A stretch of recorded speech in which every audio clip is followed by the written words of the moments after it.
नमस्कार दोस्तों, मैं सुजीत कुमार आज एक और नए वीडियो के साथ आज मैं बात करने वाला हूँ विद्युत क्षेत्र के बारे में। चलिए अपने वीडियो को करते हैं शुरू। हमारे पास है इलेक्ट्रिक फील्ड पढ़ना है। हमारे पास क्या चीज़ पढ़ना है? Electric field. तो इलेक्ट्रिक फील्ड मतलब विद्युत क्षेत्र। विद्युत क्षेत्र क्या है? आवेश के चारों तरफ के प्रभाव को हम लोग कहते हैं विद्युत क्षेत्र। आवेश के चारों तरफ के प्रभाव को क्या कहते हैं? विद्युत क्षेत्र, जिसके अंतर्गत आवेश पर आकर्षण या विकर्षण बल लगते हैं। अब नेक्स्ट इंग्लिश में अगर बात करें तो space around up to which the force of attraction and repulsion around the charge, the force of attraction and repulsion around the charge is called the electric field, is called electric field.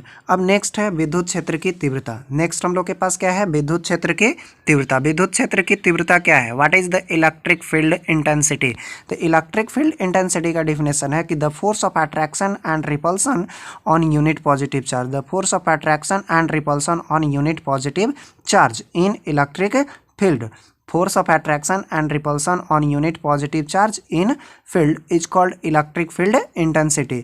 अगर हिंदी में बात करें तो इकाई धन आवेश के ऊपर, किसके ऊपर? इकाई धन आवेश के ऊपर विद्युत क्षेत्र के अंतर्गत लगने वाला आकर्षण और विकर्षण बल को हम लोग विद्युत क्षेत्र की तीव्रता कहते हैं। किसी इकाई धन आवेश पर, कौन सा आवेश पर? इकाई धन आवेश पर विद्युत क्षेत्र के अंतर्गत, इकाई धन आवेश पर विद्युत क्षेत्र के अंतर्गत लगने वाले आकर्षण और विकर्षण बल की तीव्रता को हम लोग क्या कहते हैं? विद्युत क्षेत्र की तीव्रता कहते हैं। अब यहाँ पर फिगर बनाया हुआ है, क्यू चार्ज है, प्लस माइनस हो सकता है। इसका इफेक्ट जो है कितना दूरी तक है? आर दूरी तक। इसका विद्युत क्षेत्र है आर दूरी पर। अब हमने कोई unit positive charge Q not को लाने का प्रयास किया है। किसको लाने का प्रयास किया है? क्यू नॉट को। तब उस पर हमको निकालना है विद्युत क्षेत्र की तीव्रता। तो विद्युत क्षेत्र की तीव्रता निकालने के लिए हमारे पास फॉर्मूला हो जाएगा विद्युत क्षेत्र की तीव्रता परिभाषा के अनुसार विद्युत बल बटा इकाई धन आवेश, विद्युत बल बटा इकाई धन आवेश। यानी कि इसको हम लोग लिख सकते हैं ए बटा ई बराबर एफ बटा क्यू नॉट, ई बराबर एफ बटा क्यू नॉट, जहाँ पर हम लोग एफ का मान पढ़ चुके हैं 1/4 epsilon naught Q1 Q2 divided by R square, 1/4 epsilon naught Q1 Q2 divided by R square, जहाँ पर F is equal to formula अगर पुट करें तो एफ का मान हो जाएगा 1/4 एप्सिलॉन नॉट, क्यू था एक और एक था क्यू नॉट, और विद्युत क्षेत्र कितना दूरी तक था? आर तक।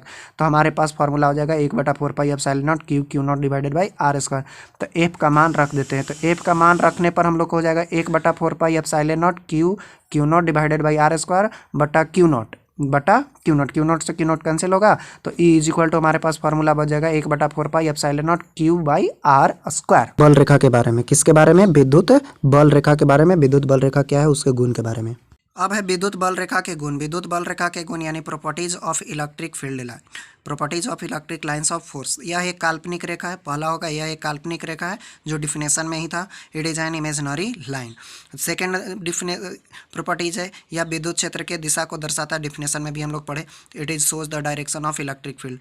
यह पॉजिटिव चार्ज से आरंभ होता है। यह कहाँ से आरंभ होता है? पॉजिटिव चार्ज से आरंभ होता है और इंड होता है किस पर? नेगेटिव चार्ज पर। पॉजिटिव से आरंभ होता है, इंड होता है नेगेटिव चार्ज पर। It is the perpendicular at every point, it is perpendicular at every point, यानी कि यह प्रत्येक बिंदु पर क्या होता है? लंबवत होता है। यह एक दूसरे को नहीं काटता है, क्योंकि एक बिंदु पर दो विद्युत क्षेत्र की दिशा हो नहीं सकती है। अगर काटेगा तो दो विद्युत बल रेखा आएगा। कितना बल रेखा आएगा? दो विद्युत बल रेखा। तो यह कभी पॉसिबल नहीं होगा। एक आदमी एक समय में एक ही काम कर सकता है, दो काम नहीं कर सकता है। तो विद्युत बल रेखा भी एक ही काम कर सकता है। अब नेक्स्ट है it is does not intersect to each other, it is does not intersect to each other due to at a point does not have the two electric lines of two field direction। 7 topic है जो अलग से हम लोग आपको दिया है कि if the electric field is given region, if the electric field in given region a space is 0 the electric field line does not exist. जिस क्षेत्र में विद्युत क्षेत्र का मान 0 हो उस पर विद्युत बल रेखा संभव नहीं है। Property number 8, this field line always flow from high potential to low potential, या उच्च विभव से लेकर के निम्न विभव तक के ही शो करता है। विद्युत बल रेखा के चित्र के बारे में अध्ययन करेंगे। ये 4 फिगर दिख रहा है आपको, चारों फिगर में आपको समझाने का प्रयास करते हैं। पॉजिटिव के कारण बाहर की तरफ और निगेटिव के कारण अंदर की तरफ आ रहा है। अगर 2 पॉजिटिव और 2 निगेटिव अगर हो जाएं तो दोनों के केस में देखिएगा फिगर हमारा है। ये पॉजिटिव चार्ज कहेगा कि ना लेफ्ट साइड वाला राइट साइड ना जाएगा और राइट साइड वाला लेफ्ट साइड नहीं जाएगा, क्योंकि दोनों के बीच विकर्षण होगा। इसी प्रकार से निगेटिव चार्ज वाला में भी होगा, निगेटिव वाला भी लेफ्ट साइड वाला राइट साइड की तरफ नहीं जाएगा, राइट साइड वाला भी लेफ्ट साइड की तरफ नहीं जाएगा, क्योंकि दोनों के बीच रिपल्सन होगा। अब हम लोग बात करेंगे इक्विपोटेंशियल सरफेस के बारे में। ऊपर में डॉट लाइन से दिखाया गया था उसको हम लोग बोलते हैं समतुल्य विभव क्षेत्र, उसको हम लोग बोलते हैं समतुल्य विभव क्षेत्र। तो उसका डेफिनेशन क्या होगा? तो वैसा क्षेत्र जहां पर विद्युत क्षेत्र का मान समान हो, वैसा क्षेत्र जहां पर विद्युत क्षेत्र का मान समान हो उसे समतुल्य विभव क्षेत्र कहते हैं। यानी कि which types of the area these have the same electric field, या तो हम लोग इसको बोल सकते हैं equal electric field intensity is called the equipotential surface. हमारे पास एक न्यूमेरिकल है, आज एक ही न्यूमेरिकल की बात करेंगे। तो न्यूमेरिकल है क्या कि कोई इकाई धनावेश है 5 माइक्रोकूलम के, उस पर 10 न्यूटन का बल आरोपित किया जाता है। उस पर कितना न्यूटन का बल आरोपित किया जा रहा है? 10 न्यूटन का। तब उस पर विद्युत क्षेत्र कितना होगा? उस पर विद्युत क्षेत्र का मान निकालना है कि the force on unit positive charge 5 microcoulomb is the 10 Newton, the calculate the electric field intensity. तो इलेक्ट्रिक फील्ड इंटेंसिटी कैलकुलेट करने के लिए हम लोग क्या करेंगे?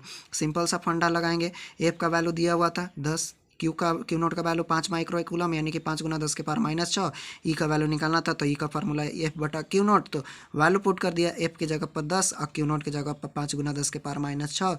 2 बार में कटेगा, 10 के पावर -6 ऊपर जाएगा प्लस में, यानी कि टोटल आंसर जो हो जाएगा 2 गुना 10 के पावर -6 न्यूटन पर कूलम आंसर।